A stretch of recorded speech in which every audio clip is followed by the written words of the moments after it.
Hola, ¿qué tal amigos? Muy buenas tardes. Les doy la más cordial bienvenida a esta su sección de Entropía Empresarial. Como saben, es un programa que está dentro del canal de Frecuencia CAD y Frecuencia CAD a su vez ha sido auspiciado por el Centro de Estudios de Alta Dirección. El día de hoy tengo un programa que he titulado Infocracia y que este título pues viene básicamente de un libro de un filósofo que se llama Byung-Chul Han, espero estar pronunciando el surcoreano bien, pero este filósofo es un filósofo contemporáneo, es decir, todavía vive, y en realidad no voy a hablar del libro, sino que me voy a basar en algunas reflexiones del libro, precisamente para corroborar algunas otras teorías que yo he tratado de aportar en programas anteriores, y que de hecho los voy a citar en qué programas he hecho esas reflexiones, y que cuando empecé a leer este libro me pareció suficientemente importante. Creo que independientemente que es un filósofo surcoreano y que vive en Berlín, en Alemania, y que pues obviamente es uno de los críticos ahorita que están siendo de moda en cuanto a leerlo y seguirlo, porque hace unas críticas al capitalismo, a la sociedad del trabajo, a la tecnología y la hipertransparencia. Entonces, pues obviamente la entropía empresarial tiene que ver con tecnología, que es básicamente mi área de competencia, pero si ustedes me permiten, voy a sacar, he sacado unas reflexiones de este libro de los cuales precisamente a platicar y voy a tratar de desarrollar Infocracia desde el punto de vista de este programa de entropía empresarial. Entonces, a ver, sin más preámbulo, déjenme decirles lo siguiente. He dividido ahorita, y de hecho este programa a lo mejor se va a tener que desarrollar en dos, tres, porque el libro es extenso, es muy contundente, es bastante asertivo. Entonces, hay varias partes donde hay que tener que hacer un alto. Y para el tiempo que tenemos, bueno, pues definitivamente no nos va a alcanzar. Entonces, lo voy a hacer una parte uno, quizá una parte dos, no lo sé, ya lo vayamos viendo conforme vayamos avanzando. En esta sección voy a atacar tres partes. La primera, la información. Voy a hacer algunas reflexiones sobre lo que es información. Voy a hacer unas reflexiones acerca de lo que es dominio y poder y de lo que es la infocracia. Ambas secciones o ambas partes, por supuesto, que son derivadas de este libro, de los cuales, bueno, pues se los recomiendo que lo lean. Y bueno, vamos a empezar sin mayor preámbulo. Miren, definitivamente la sección de información. Bueno, hemos dicho que la información definitivamente, la posesión de la información y de los medios de producción de la misma generan el poder. Eso es una, como que ya es una ley. Información es poder, ¿no? Igualmente que cualquier información con su debido procesamiento a través de algoritmos, que hay un programa que ya desarrollé en meses pasados sobre algoritmos de Internet, y también he hablado de inteligencia artificial. Aquí es que esta información con su debido procesamiento pues pueden ser determinantes en procesos sociales, económicos y políticos. Vamos a ver ahorita un poquito más allá. Este régimen de la información, vamos a llamarlo así, hoy estamos viviendo una era de la información y vamos a llamar régimen, porque así incluso así lo llama el autor. Es derivado, por supuesto, de un capitalismo, es decir, estamos capitalizando dos cosas. Primero, la abundancia de la información y algo que se llama la vigilancia de la información, es decir, toda aquella información que nosotros estamos generando, pues por supuesto que es captada, es vigilada, es cuidada, guardada, y por supuesto que nosotros somos generadores de datos, pero también somos generadores de consumo, consumimos varias información y procesamos otro tipo de información, ¿no? Entonces, la tecnología de la información digital, es decir, desde que ya la época del Internet y de la época, a partir de los años 90, pues solamente hace que la comunicación, toda la información que se está gestando en las nubes, en Internet, en las redes sociales, por supuesto es que se vuelven medios de vigilancia. En realidad, todos nuestros patrones de actuación están siendo vigilados y estudiados. Cuanto más datos nosotros generamos, pues obviamente más nos comunicamos. Es decir, por ejemplo, en las redes sociales, cuando tenemos una actividad muy importante en Meta, lo que es Facebook, Instagram, Twitter, lo que sea, pues obviamente estamos generando pues más información y aparentemente estamos explotando una libertad y un derecho de comunicación. Sin embargo, en la sociedad de la información se tiene la sensación que somos libres, es decir, que tenemos acceso libremente, podemos expresar muchas cosas. Sin embargo, derivado de esta vigilancia o de esta precisamente monitoreo de los algoritmos que constantemente están censando todo lo que producimos, pues obviamente en realidad se cree que aparentemente existe una libertad, pero en realidad lo que tiene la libertad es la información. La información, aunque sea fake, aunque sea equivocada, sea mentira, es la que tiene mayor libertad de flujo, ¿no? Entonces, este proceso de transparencia en realidad no es sino una política de hacer visible el régimen de la información, incluso así lo dice el autor, y que obviamente la realidad es que no son las personas, vuelvo a repetir, las que realmente son libres, sino la información misma. Y esto tiene mucho sentido porque obviamente nuestra información, la que generamos, anda por todos lados, anda en bancos en bases de datos de bancos, obviamente los perfiles de las redes sociales. Y esa información es y está siendo utilizada para estudiarnos, para generar una política de estudio, de marketing digital, que vamos a hablar más adelante, que el mismo autor incluso lo menciona. Entonces, las personas nos estamos como que colocando grilletes, tenemos grilletes porque al comunicar y producir información, lo que estamos haciendo, estamos generando una especie de prisión digital porque cada día dependemos más de esa información, cada día somos más manipulados por esa información. Entonces se genera una especie de prisión, de hecho así lo genera el autor, y de lo cual yo estoy de acuerdo, ¿no? De hecho, los smartphones, por ejemplo, se han transformado en una prisión digital. O sea, el día que o sea, no tenemos un smartphone o nuestro teléfono, una tableta, no tenemos internet, pues nos morimos, ¿no? Hemos generado una dependencia impresionante y que básicamente que una dependencia es una prisión. Obviamente, en programas anteriores yo expliqué, y de hecho tuve un programa que se llamaba Dataísmo. Aquí el mismo autor, el mismo filósofo Byung, habla del dataísmo y él precisamente dice que el dataísmo quiere calcular todo lo que es y lo que será, ¿no? En función de esta información. O sea, le quiere poner un valor a todas nuestras actividades. Y esto aunado a otra tecnología que se llama Big Data, en donde el Big Data en realidad no te cuenta nada, lo único que hace Big Data es una acumulación de datos y que te pone esta materia prima para que precisamente a través de algoritmos de inteligencia artificial, obviamente de una serie de programas que estudian los patrones o para encontrar patrones, pues lo que hacen es simple y sencillamente generar ese valor o darle un valor a esa información que nosotros estamos produciendo.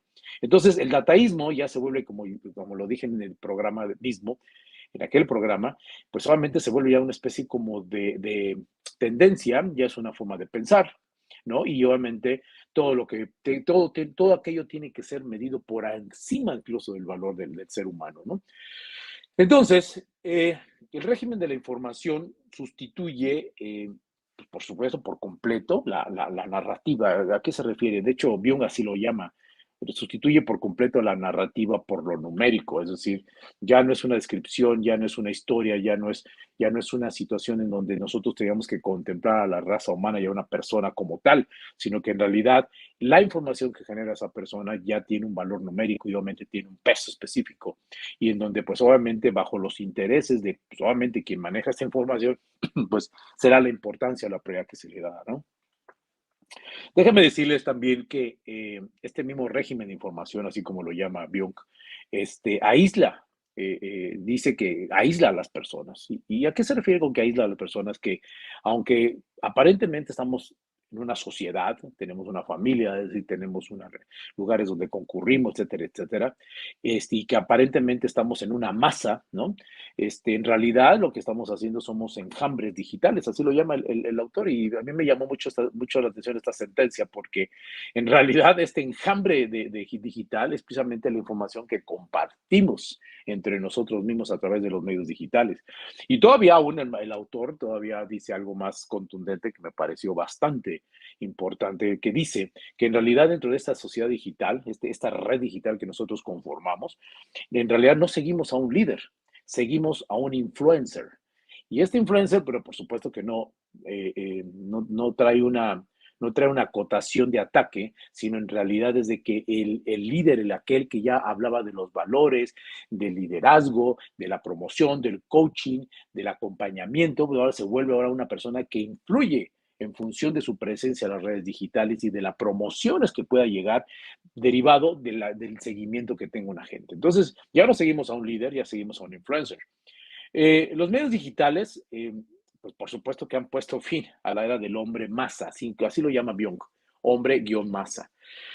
Es decir, que ya no tiene identidad, ya no tiene una identidad propia, ya no tenemos una característica propia, sino que ahora, en lugar de identidad, tenemos un perfil, como si fuéramos delincuentes. Se de cuenta, en la época de las masas, en la época de que no había digital, lo que hacíamos es que nos generaban un perfil, ¿no? El perfil de un psicópata, el perfil de un asesino serial, etcétera, etcétera.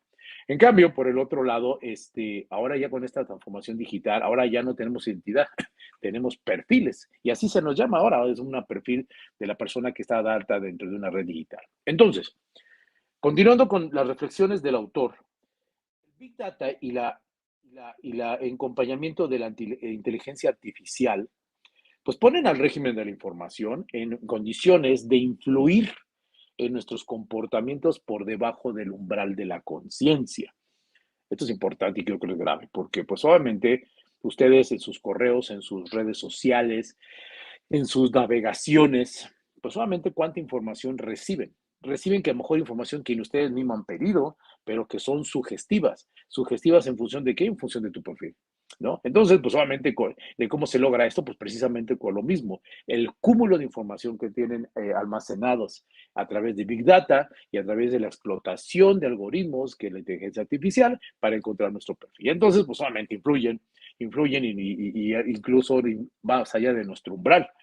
Entonces, esto, aquí incluso el autor empieza a meter una serie de conceptos interesantes. Por ejemplo, a esto mismo que acabo de decir de la influencia más allá del umbral de la conciencia, lo llama que lo hace por medio de una psicopolítica, es decir, es una psicología, una política psicológica a través basada en datos, perdón, y intervienen en nuestro comportamiento sin conciencia alguna. Esto creo que un párrafo que vi en el libro y me parece muy importante y creo que eso nos está sucediendo.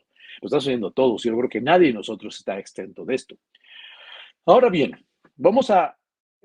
esta fue la pequeña introducción a la información. Ahora vamos a hablar del tema de dominio y poder, de los cuales tengo 4 puntos. El primero es que cualquier cambio fundamental en los medios de comunicación crea, por supuesto, un nuevo régimen. Cualquier cambio, es decir, si antes de las redes sociales, cuando no había redes sociales, era el correo electrónico, eran las páginas de internet. Aparecen las redes sociales, desde las más, de las primeras y de las precursoras como High Five, por ejemplo. Esas primeras redes sociales, lo que en realidad fundamentalmente crearon fue un cambio en la comunicación. Por consiguiente, lo que dice el autor, que crea un nuevo régimen, es decir, una nueva estructura, y precisamente una nueva estructura en donde el medio sigue siendo el dominio. Todo lo que ustedes tienen en Facebook, todo lo que tienen en Instagram, Twitter, son propiedad de Facebook, de Twitter, de Instagram. No es información suya. Entonces, ustedes tienen sus vacaciones, sus perfiles, sus hijos, sus tíos, su trabajo, su coche. Todo eso es precisamente información que hemos nosotros donado a estos medios informativos y que pues obviamente a través de eso nosotros nos perfilan. Por supuesto que poder, el autor lo subraya, poder es igual o es sinónimo de posesión de información.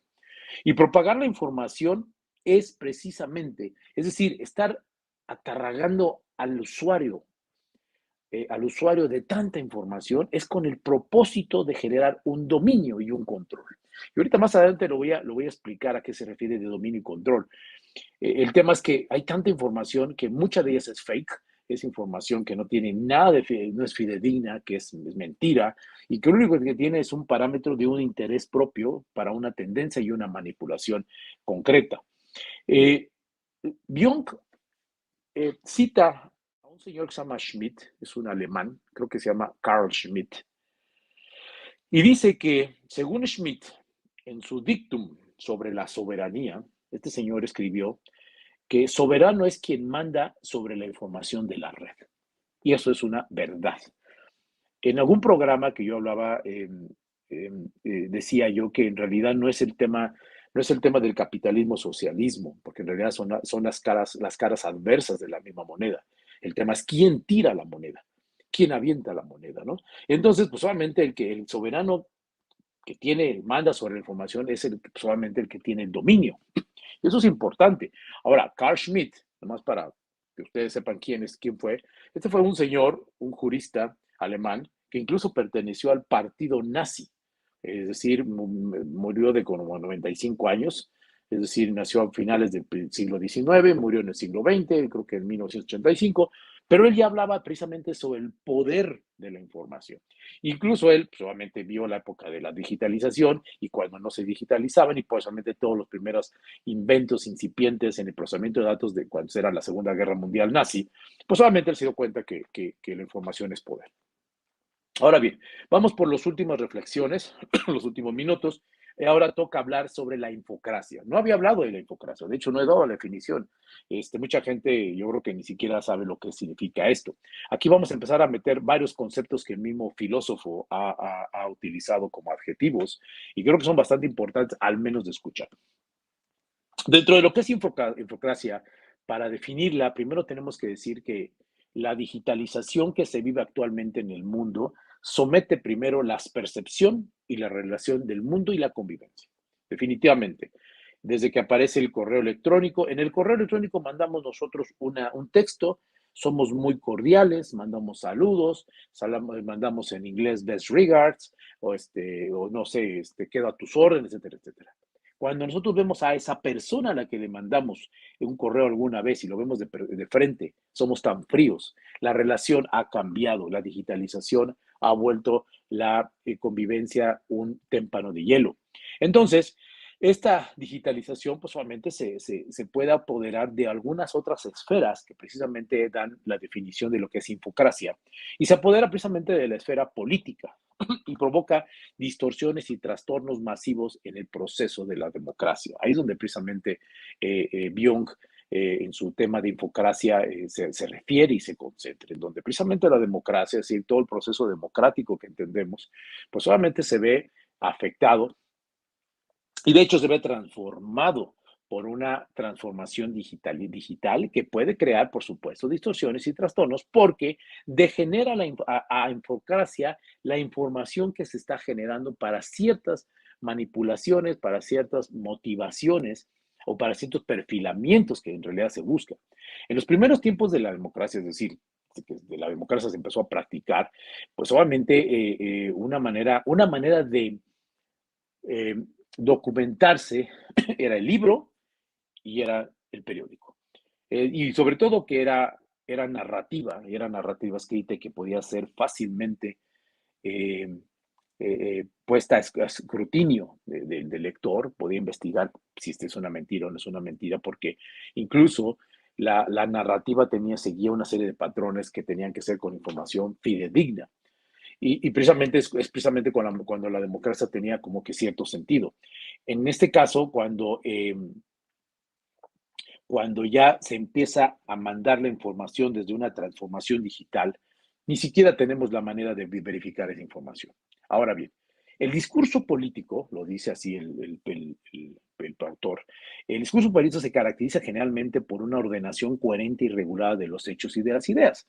De hecho, tengo un programa que los invito a que lo vean, que lo llamé Coherencia en las ideas y estructura en el discurso. Eso es igual a una ideología. Cuando tenemos eso, tenemos coherencia en nuestras ideas. No quiere decir que sean las mejores y que sean correctas. Y tienes una estructura en tu discurso, vuelves una ideología. Y al rato lo mueves un movimiento. Y al rato ya lo mueves una transformación.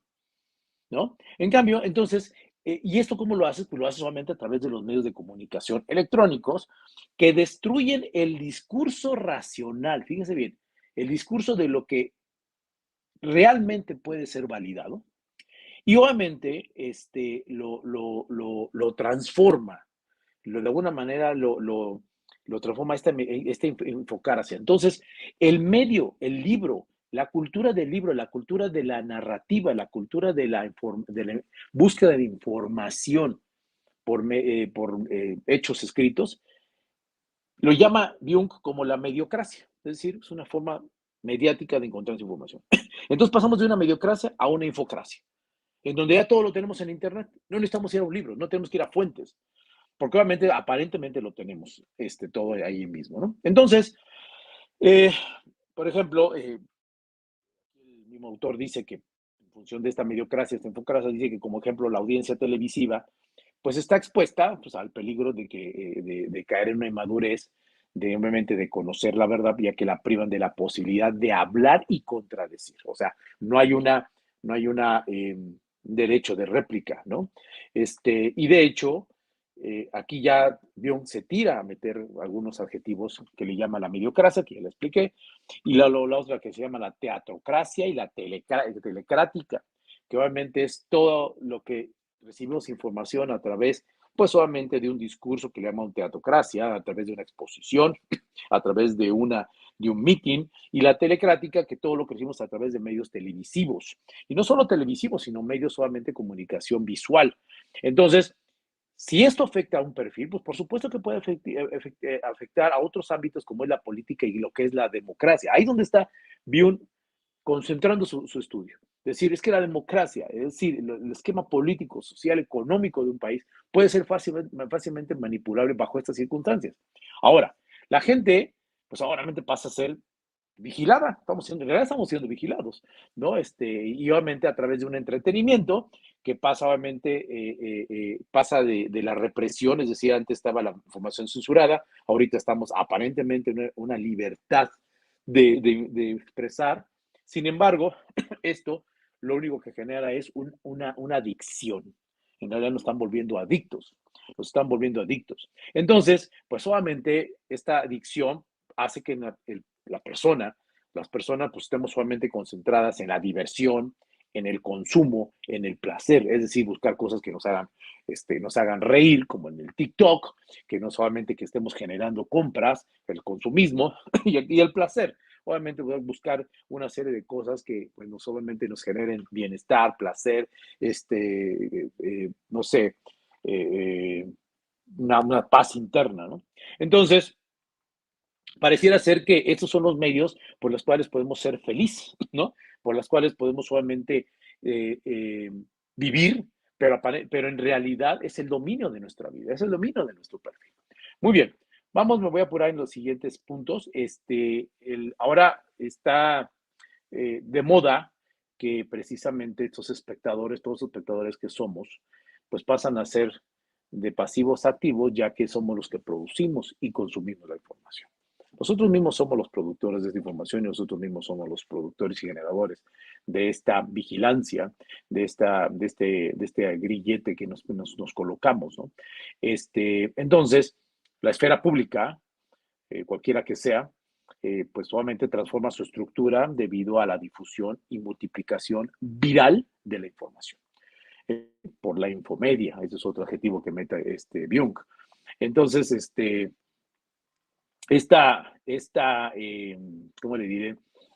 Esta transformación que estamos teniendo nosotros públicamente es precisamente porque trae tanta información y cuando queremos que alguien conozca algo, simplemente hagamos viral la información. No importa que sea una información que no tenga sentido o que no sea veraz, simplemente con que sea información, ¿no?